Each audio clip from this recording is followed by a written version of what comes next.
내년 3월 대통령 선거에 이어서 석 달 뒤인 6월에는 지방선거가 치러집니다. 전남에서는 절대 다수당인 민주당이 선출직 공직자에 대한 평가에 나서기로 하면서 지역 정가의 지각 변동을 예고하고 있습니다. 보도에 고정민 기자입니다. 지난 8월 장흥군 시가지 일대에서 한 남성이 음주운전에 적발됐습니다. 장흥군의회 현역 군의원이 백주대낮에 낮술을 마신 뒤 차를 몰고 나섰다가 신호대기 상황에서 깜빡 잠이 들어버린 겁니다. 신고를 받고 출동한 경찰은 해당 군의원을 음주운전 혐의로 입건했습니다. 목포와 신안 담양에선 일부 기초의원들이 개발 정보를 미리 입수하거나 차명으로 부동산을 사들인 혐의로 수사기관의 조사를 받기도 했습니다. 신안군 의원 제가 이제 기소국에서 10월달에 송치를 했고 강서대에서 담양 군의원. 선출직 공직자들의 비위 행위와 각종 의혹들이 잇따라 터져 나오면서 민주당이 혁신의 칼을 꺼내들었습니다.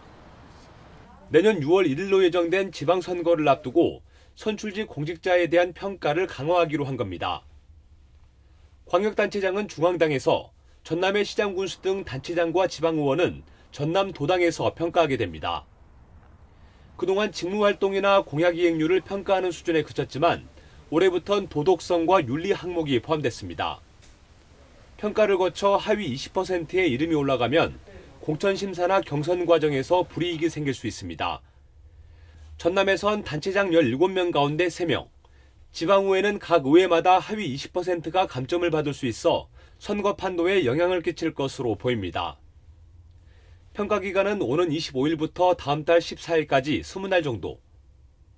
민주당 전남도당은 평가위원회를 꾸린 뒤 직무활동과 음주운전 등 7대 비위, 특히 부동산 투기에 대해선 엄격하게 심사한다는 방침입니다. 부동산 투기, 최근에 가장 문제시된 부분인데요. 예를 들면 1가구 2주택 보유자에 대해서는 공천에서 배제할 수 있도록 그런 부분을 철저히 평가할 겁니다.